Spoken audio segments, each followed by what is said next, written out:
Hi all, let's look at the very interesting game in round 7 of the World Chess Championship 2014. Magnus Carlsen playing white against Vishy Anand. So this is being played in Sochi, Russia. E4, and Vishy plays E5, and we go into a very solid opening, the Berlin defense, which I believe was popularized quite a bit by the Kramnik against Kasparov brain games match, where Kramnik was holding comfortably Kasparov off with the black pieces and managed to win that match. So since then I think it experienced a boom in popularity. It's a very solid approach for black, this variation. So knight takes e4 here, and white plays d4. This is the most common move over 5,000 games. 1/5 as popular as rook e1, 962 games.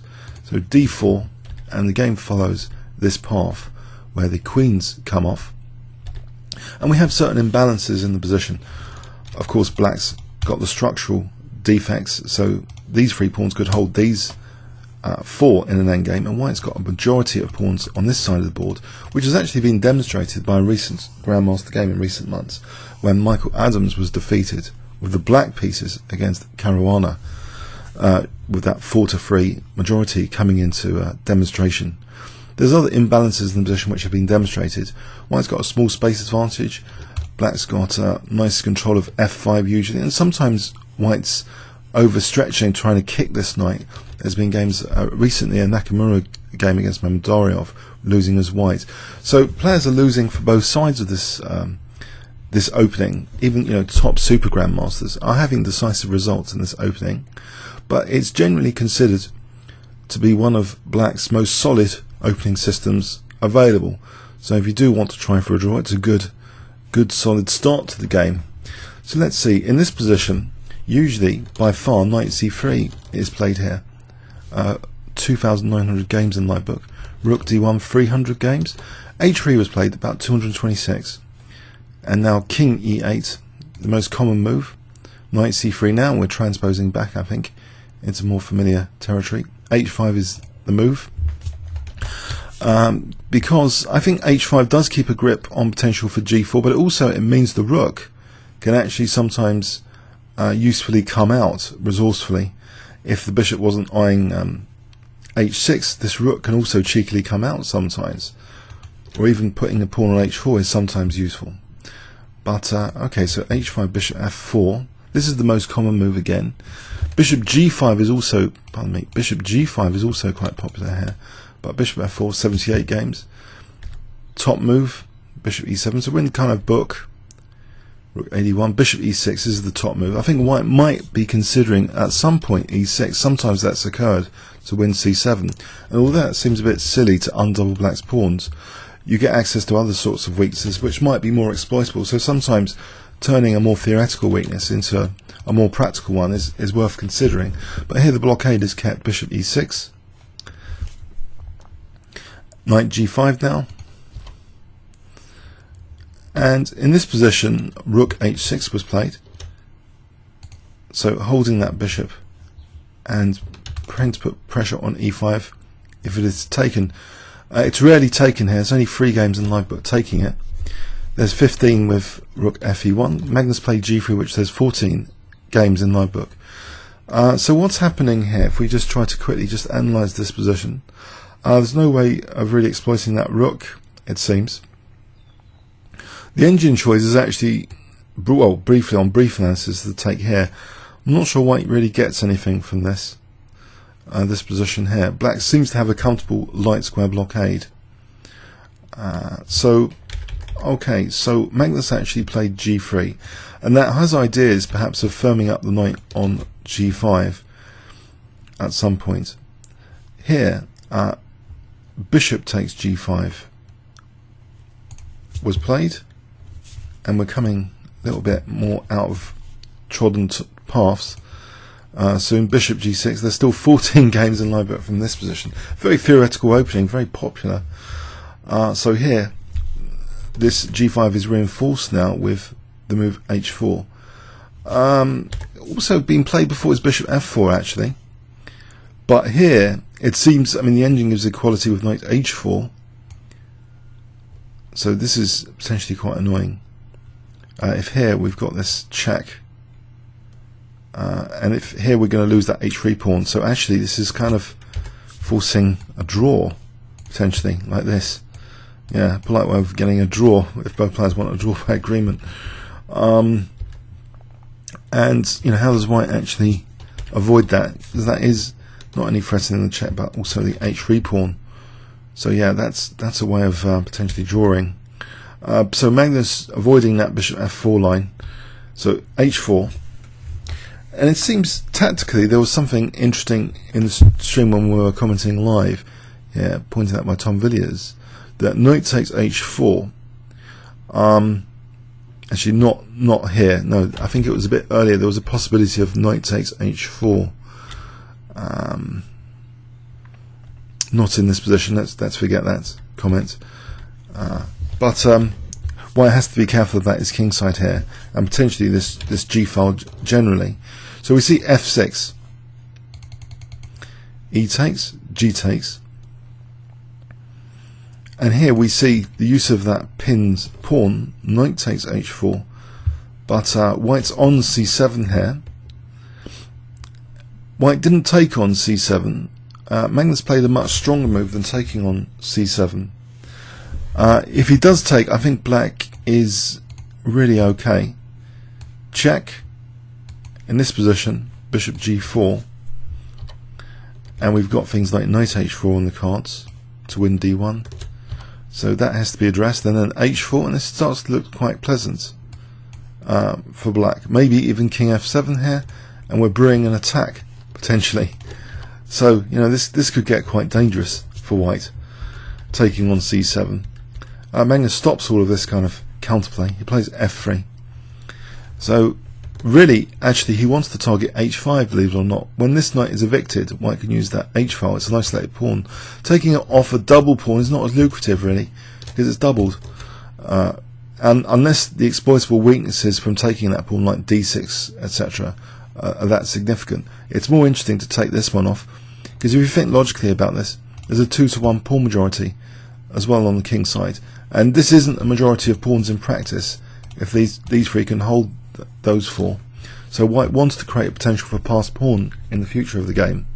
So this is a really very, very strong, powerful approach to play f3 and what follows to get onto this h file to target the h5 pawn. It's much more lucrative than winning c7. So king f2, which holds, not only holds f3, but prepares this rook swing. So we see rook takes d1. Note, I think not rook takes d1 here. This might be a little bit controversial with knight takes f3, although the engine suggests this is still okay for white. This check here, Magnus avoids this kind of thing. Apparently with king e4, white might have an advantage here, but it's only slim. It's like less than half a pawn. No, Magnus keeps the tension. He avoids that possibility. He plays knight takes d1. So he just wants to get this rook here and get the 2-to-1 majority going. So that c7 pawn just being ignored for the moment. Again, here, just ignoring c7. If he takes on c7 here, in any case in this position, black can actually sneakily take this pawn. The bishop's not getting trapped. If b3, I think we have bishop b1. White's in no position to do this sort of thing, to try and trap the bishop. Okay, we see rook h1, and it's actually here, instead of doing something about c7, the choice of winning that pawn, black doesn't really care that much about that one here. He takes on a2 instead. Bishop takes a2, which the engine gives us the strongest move actually. If the king had protected the pawn, this is just very nice for white. With g4 on the way, a rook to the 7th, c7 targeted later. No, black does better to take on a2. And there might be a serious potential of creating a passed pawn later after that. Rook takes h5, bishop e6 protecting the knight, g4. We see knight d6 shielding c7. Rook h7. This 7th rank looks like dangerous pressure. Here knight f7, offering c7 again. This time it's ignored again, because if bishop takes c7, there's another reason now. In f5, this would be equal for black. It's ruining the 2-to-1 pawn majority, and actually this pawn by itself could be a bit vulnerable here. Yeah, that's ignored. So white actually also is not interested again. Knight e3. So it's quite a story about the c7 pawn in this game being ignored. Knight e3 keeps the clamp on f5, but now it would be nice to take without this f5, and so actually black does finally defend c7, and we see knight f5. Small advantage for white from an engine perspective here. Black can't take this, he'll be losing material because the knight and the rook both being attacked. So that knight has to be tolerated for the moment. We see the move c5, and this gets rid of d4 from white, but also to follow up with b6 is quite a solid approach. Knight g3.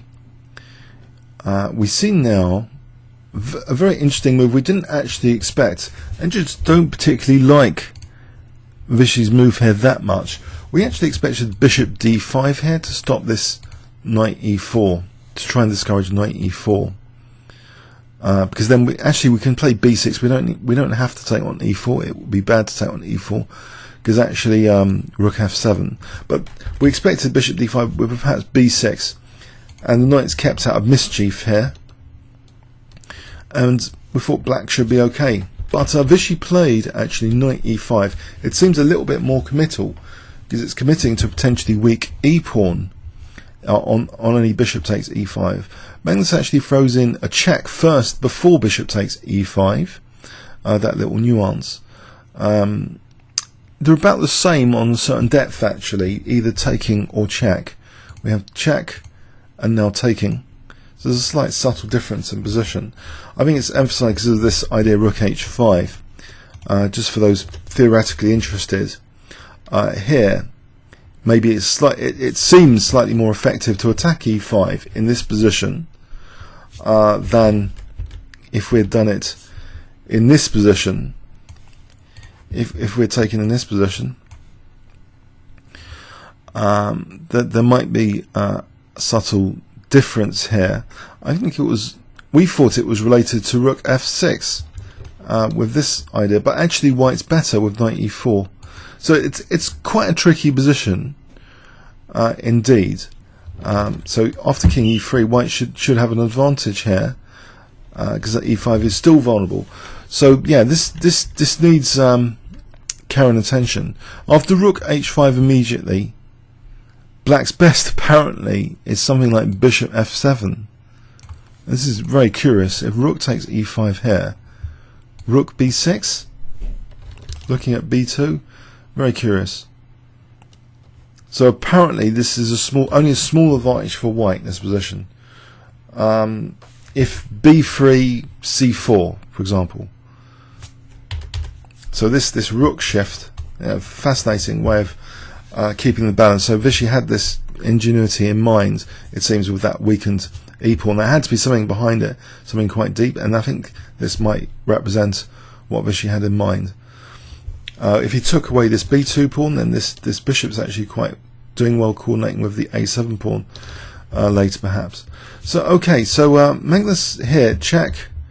We see the rook coming off that rank, so these possibilities reduced, because I think now there's another idea introduced after bishop takes e5 and rook h5, a fantastically resourceful idea not involving the rook coming to b6, but instead something else, which my good friend Paul George had mentioned several times as possibilities, indicating, when you're a pawn up and there's a possibility then for something dynamic.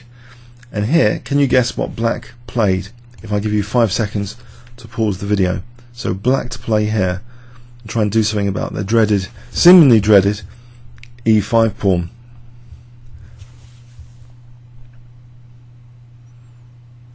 Okay, Vishy sacked the bishop. It's the best practical decision, I think. If rook f8 trying to counter-attack, like in the variations mentioned earlier, white doesn't do this because the bishop takes g4, but white instead just calmly plays king e3, and it seems very nice for white, this sort of position here, because e5 is very vulnerable. It's going to be very vulnerable. Here we can just even take on e5 here, we'll just drop back with a small nagging advantage. The counterplay here is a bit dodgy because white's passed pawns seem quite dangerous after rook takes c5. So Vishy actually avoided this sort of thing where these passed pawns might be mega dangerous. He actually so by sacking his bishop, he's aiming for a fortress type position. So rook takes e5 b6. So he's got this fortress type position with white not having any passed pawns on the other side of the board. So just those two, which can seemingly be held by these guys even with the knight. So knight e4, rook h4, we have a construction of a fortress type position. And there's a lot of probing that goes on in the next few moves. a6, depriving b5 just then. A lot of checks. And it seems, okay, at move 41, Magnus wasn't doing a great deal here. Seems kind of probing the position, maybe increasing his understanding of the position. Here, the rook provides enough nuisance factor to stop any coordination on c7. That's a key point about this position, that the nuisance rook d2 here stops this coordination against c7. And then the game carries on a bit. There's a bit of a scare there. And then again, the rook is causing enough nuisance factor to stop white's pieces coordinating. Now this is a critical point at move 57. White committing to c4. So he might want a knight later on d5 to go to c7. He might even want his king to come round. But the black rook is holding white now to b3. That's been permanently weakened by that c4. So the game continues like this. b5, another committal decision at move 61.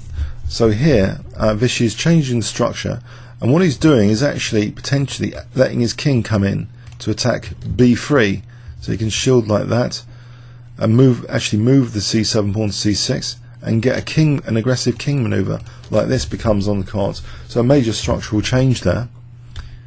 Knight c3, c6.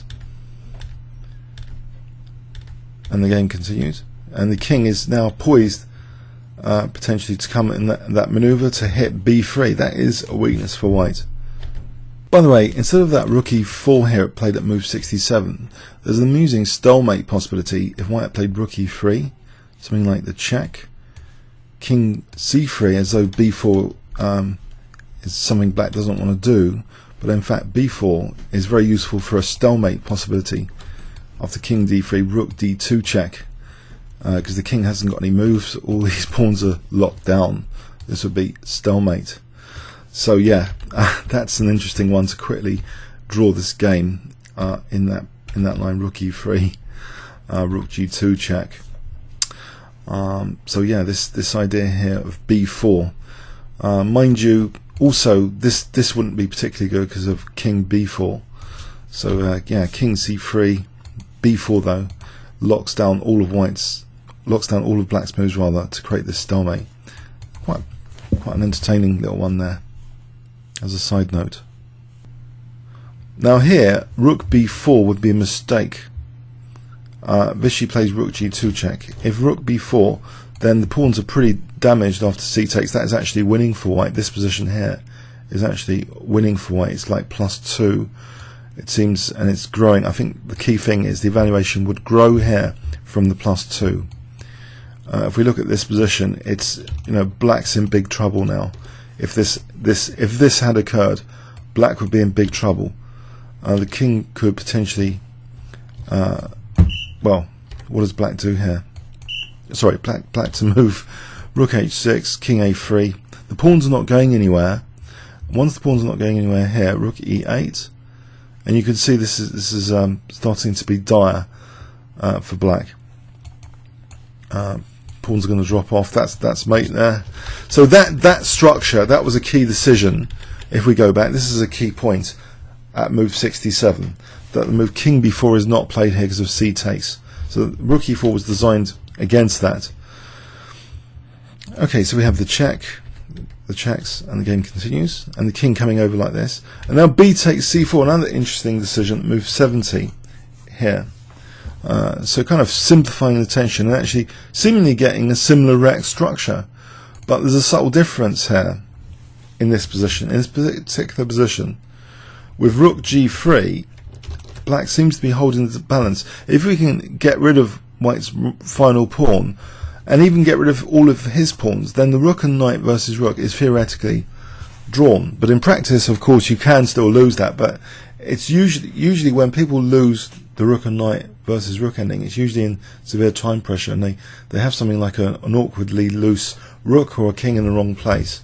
But in general terms, theoretically, it's a drawn ending to head for. So black wouldn't mind swapping the 3 pawns in principle for the 1 pawn. Just let's get rid of this. Needs to get rid of this last pawn. So we see knight takes c5, and with king b5 there's actually a threat now of rook takes b3 and king takes c4. So rook c2, a5, and white is kind of frozen here with limited options, it seems. But Magnus plays king f2, rook h3. So threatening rook h2, rook c1, king b4, and now the idea is rook c3. If we can get this position with rook c3, then that should be getting rid of this pawn eventually. So king e2, rook c3. So black is forcibly getting rid of b3 now. This was almost close to something else when we're checking it out. Magnus gives up b3. If he doesn't, if rook takes c3, king takes, king e3, king b4, king d4, this position, king b5, this is equal according to the engine. The knight is not doing anything here, and where does the white king go without losing the knight? So knight e6, king b4, the pawn's dropping, and that would be, of course, absolutely drawn. Knight and king against the king is absolutely drawn there, unless there's some self-mate. No, that's going to be a draw. So basically, after this rook c3, the last pawn is coming off for white. This is at move 77, so the last pawn came off, and I expected a draw fairly soon after this. Actually, as I say, the victims of rook and knight versus rook endings, they're usually in severe time pressure. But here, there's a 30-second increment, so Vishy is going to be gaining time if he can avoid losing his rook. He's going to be gaining more and more time.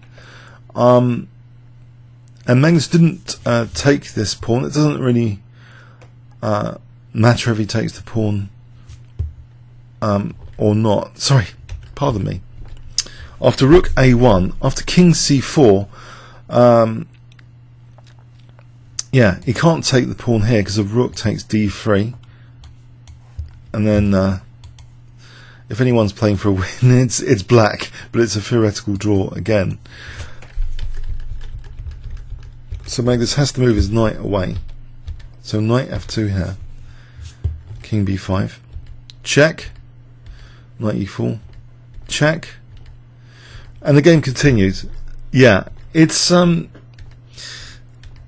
so this position is really imbalance. Theoretically, the rook and knight against rook scenario is a theoretical draw. So at move 95 now. So when the last pawn is taken, then the 50 move draw rule usually is in place. Apparently there was some talk of it being 75 move draw rule instead for this match. So the last pawn being taken now at move 104. So under the classical rules, it will be at move 155 that the game would be declared drawn. So the game continued like this. Rook d1. As long as the rook is not really loose and the king's not like dragged into a corner or something, because sometimes there are victims of this endgame who lose their rook, or who get it forked, or some other disaster. It's usually under severe time pressure. But with a 30-second increment, such a an occurrence should be far less likely. And there were various people tweeting about this. I think high-profile players tweeting, some arguing, yeah, that Magnus should play on, some saying it was a draw. Anyway, here at move 121, rook c1 was played, signifying draw, which Vishy took the rook, thankfully, and yes, drawn at move 122. Yes, please excuse the brief commentary on that last section. I just believe, you know, it's a theoretical draw, and victims in high-level games, they're usually victims because of time pressure or very specific circumstances where the king is, if it's awkwardly placed. But here, you know, Vishy had things under control, so there wasn't too much, I think, commentary needed for that last section of the game. So a mammoth game, if you look at it, 122 moves of it in the Berlin Wall. Yes, so it was essential that Magnus was held to a draw here. If he had a 2-point gap, that would be really getting critical. So now there's still all to play for the rest of the match. Magnus is it's only a 1-point lead, still very significant. So Vishy's got to try and hit back in one of the next games. Okay, I hope you enjoyed that. Comments or questions on YouTube. Thanks very much.